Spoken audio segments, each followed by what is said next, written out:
Let me tell you something that most people will never admit to themselves. If you looked at the bank accounts of the wealthiest people on the planet, you would notice one thing almost immediately. Almost none of them got rich from a salary. Business owners make up the largest slice. Investors make up the next biggest chunk. A smaller group inherited what they have.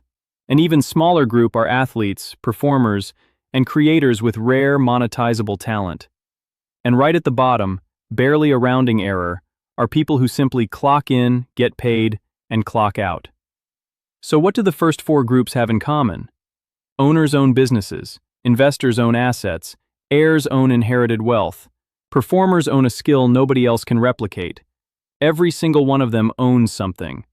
If you don't own anything, you are, in a very real sense, owned by your bills, your job, and your paycheck cycle. That's the part nobody tells you growing up. So today I'm going to show you exactly how to flip that, no matter how much you currently earn, using a simple system I call the 30-15-45-10 wealth code.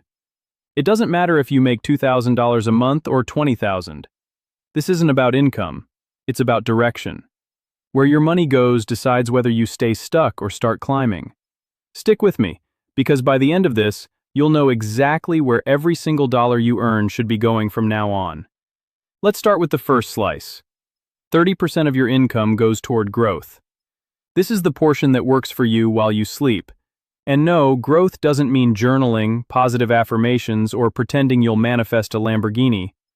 Growth means buying things that quietly increase in value over time, whether you're paying attention to them or not. Here's the uncomfortable truth.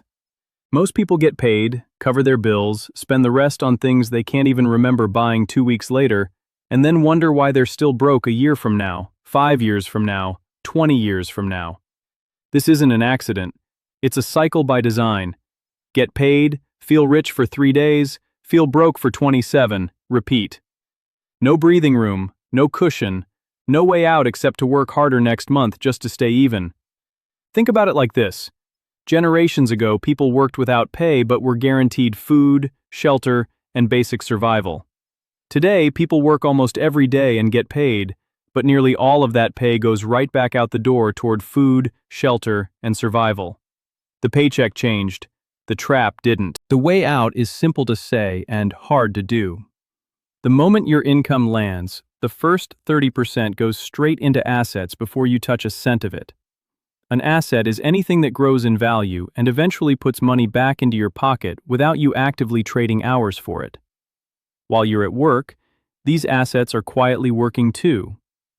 Eventually, if you stay consistent, they can out-earn your job entirely. Now, you might be thinking you don't have enough spare money to start investing. Here's why that thinking costs you more than you realize. Let me show you two people. Person A starts investing $200 a month at age 20. Person B waits until 30, then tries to make up for lost time by investing $300 a month instead. Let's fast forward to age 60, when both of them stop adding new money. Add up the raw contributions. Person A put in $200 a month for 40 years. That's $96,000 total. Person B put in $300 a month for 30 years. That's $108,000 total. On paper, Person B contributed more money. Simple math says Person B should have more, right? Not even close. Assume a long-term average annual return of around 10%, which is roughly what a broad stock market index has historically delivered over the past century. Run the numbers, and Person B's investment lands somewhere around $680,000. Not bad at all.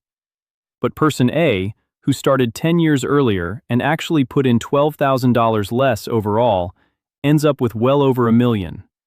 The gap between them is close to $600,000, created entirely by a 10-year head start. That's the entire argument for starting today instead of someday. Time in the market does more heavy lifting than the size of your paycheck ever will. So how do you actually start? Step 1 is choosing your growth assets. Not all of them carry the same risk, so picture a scale running from steady and boring on one end to thrilling and dangerous on the other. At the calm end sits index funds. This is where almost everyone should begin. You're not trying to pick the next big winner, you're buying a small slice of hundreds of companies at once, letting the overall market carry you upward over decades without needing to check a chart every day. Next up is real estate, either through owning a rental property if you have the capital, or through real estate investment trusts if you don't. These let you own a fraction of a building alongside a large group of other investors, collecting a slice of the rental income without ever picking up a paintbrush or fixing a leaky faucet yourself. In the middle of the scale sits skills. Learning something that directly earns you money, copywriting, sales, coding, video editing, whatever fits you, is often the single fastest return you'll ever get on anything. Nobody can repossess a skill. It lives in you permanently. The trade-off is time. It takes longer to build than opening a brokerage account, which is exactly why it sits higher on the risk and effort scale.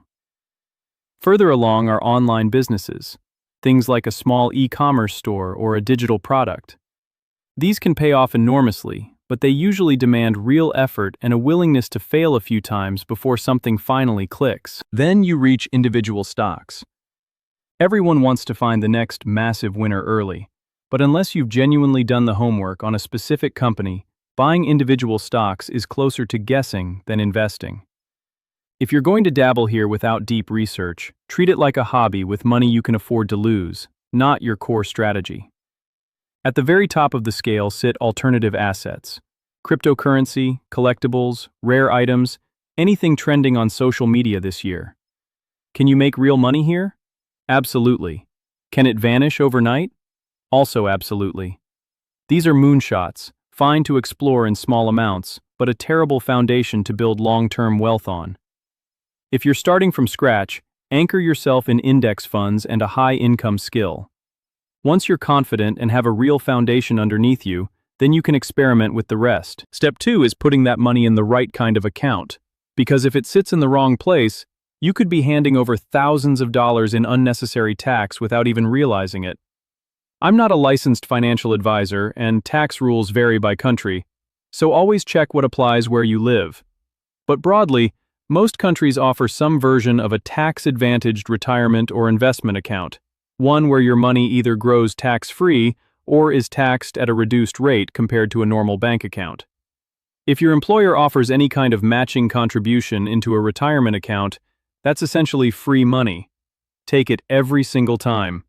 Research what your specific country offers, set the account up once, and let it run quietly in the background for decades. Step 3 is actually deploying the money instead of letting it sit in cash inside that account doing nothing.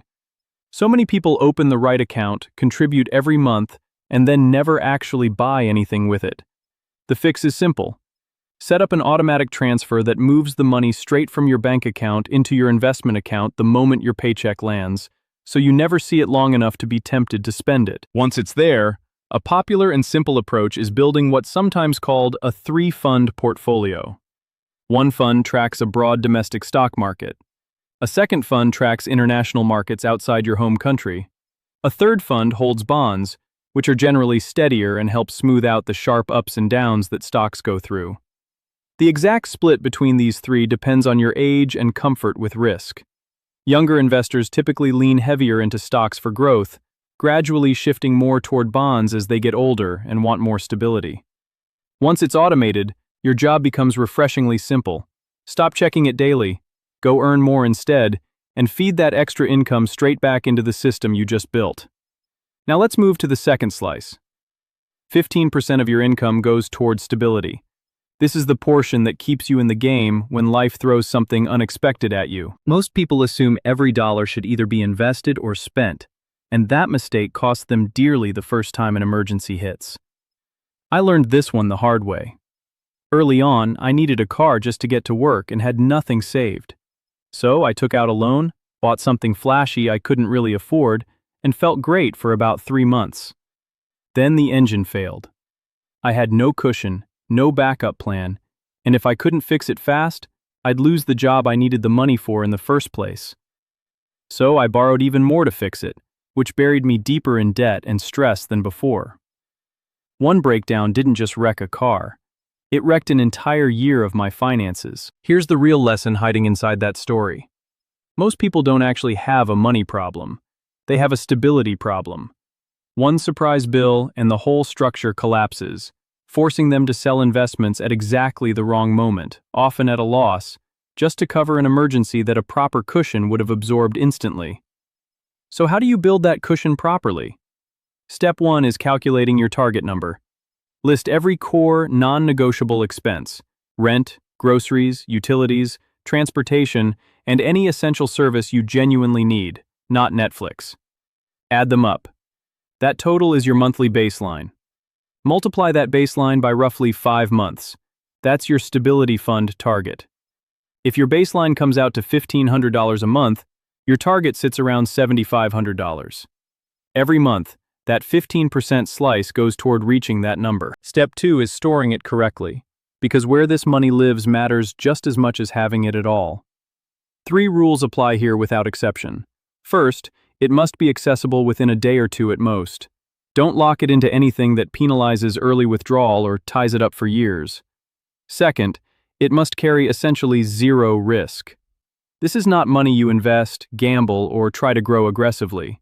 Never, under any circumstance, put your emergency fund into the stock market, not even the safe parts of it, because markets can dip at the exact moment your emergency hits. Third, it should still earn something modest while it waits. A high-yield savings account is the natural home for this money, since it earns meaningful interest without locking you in or exposing you to risk, keeping inflation from quietly eating away at it while it sits idle. Step 3 is building it quickly using a few simple tactics stacked together. The first is what I call the paycheck sweep. The moment your income lands, that 15% moves automatically into the stability fund before you can spend it, exactly like the growth slice. The second is the replacement promise. If you ever dip into this fund for a genuine emergency, you commit to topping it right back up with your very next paycheck, so the cushion never stays thin for long. The third is the spare change stack. Round up savings tools or cashback rewards redirected straight into this fund instead of your regular spending account quietly accelerate the whole process without you noticing the sacrifice. Once your stability fund is fully built, you get to choose. Either roll future contributions back into growth, or shift that portion toward the final slice we'll get to shortly. Now the third slice, and the biggest one. 45% of your income covers your essentials. This is the portion that feeds you, houses you, and keeps you functioning, not the portion that feeds your image. Here's something that surprises almost everyone. A huge share of high earners, people pulling in 6-figure incomes, still live paycheck to paycheck because they're spending on looking wealthy instead of building actual wealth. You can earn an enormous salary and still feel broke every single month, because the real issue was never income. It's leakage. Step 1 is getting brutally honest about what actually counts as essential. Rent or mortgage, groceries, utilities, basic transportation, insurance, and functional clothing. That's the list. The streaming subscriptions you forgot to cancel, the gym membership you haven't used since January, the takeout that's replaced actual cooking, none of that belongs in this bucket, no matter how normal it feels. If it's not keeping you alive, employed, or healthy, it doesn't belong here. That's exactly why this slice is capped at 45% instead of the 60 or 70% most people unconsciously drift toward. The cap forces you to actually cut the fat instead of letting your lifestyle quietly expand to match whatever you earn. Step 2 is targeting the 2 categories that move the needle most, because trimming small purchases barely makes a dent compared to fixing these 2. Housing usually sits as the single largest expense most people carry. Renegotiate your lease whenever it's up for renewal, since most landlords would rather keep you than deal with the hassle of finding someone new. If you want a bigger impact, consider splitting a place with a roommate, renting out a spare room, or temporarily moving somewhere cheaper while you build your foundation. Transportation is the second big lever. A brand new car financed over 5 or 6 years is one of the most common wealth killers out there, a depreciating asset that quietly drains your income every single month. Buying reliable and used instead, at least until your investments can comfortably support an upgrade, frees up an enormous amount of breathing room. Step 3 is replacing willpower with rules, because willpower runs out the moment you're tired, stressed, or bored, and that's exactly when impulse purchases happen. Before buying anything that isn't clearly essential, run it through a short filter. First, ask if it's an impulse. If it isn't, and you've genuinely thought it through, go ahead.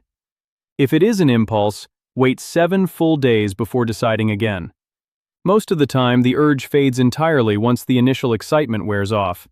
If you still want it after a week, ask whether you're buying it for the brand or for the actual value it provides. If it's purely the brand, skip it, because there's almost always a comparable option that does the same job for less. If it clears that test too, ask one final question. Will this genuinely improve your life? If yes, buy it with a clear conscience.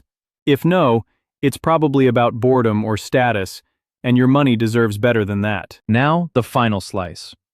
10% of your income goes toward rewards. This is the portion that keeps you sane enough to actually stick with everything else. Money isn't only about growth, stability, and covering essentials. You're allowed to enjoy some of it too, and skipping this slice entirely almost always backfires. People who save aggressively with zero room for enjoyment tend to break eventually, overspending in a sudden burst because the whole system started feeling like punishment instead of progress. That's precisely why this slice exists, not as an excuse, but as a release valve that makes the entire plan sustainable for years instead of weeks. Step 1 is making this money guilt-free by spending it with intention. A few categories tend to deliver the most lasting value. Travel and experiences create memories that outlast almost any physical purchase and genuinely help you decompress. Hobbies keep a part of you alive that your job probably doesn't touch, giving you something to look forward to outside of work. Time with friends, dinners, concerts, shared experiences protects relationships that quietly matter more to your long-term happiness than most financial decisions ever will. And gifts for the people you care about aren't really about the object at all.